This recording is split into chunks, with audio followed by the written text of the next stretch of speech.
Hey guys, so PLTR basically exploded today, which is absolute. I mean, I'm not complaining, right? I think PLTR is amazing, and I mean, I have like as of right now, my position I think is like 13K.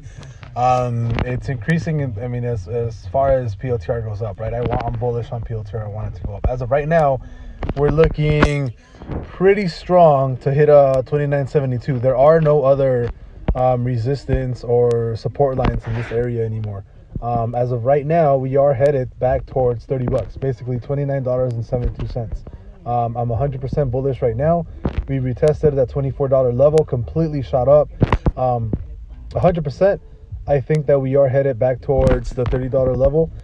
On the day chart, if the MACD, like how it is right now, if it breaks towards the bullish side, I am fully expecting us to hit $40 in the next month, 100%.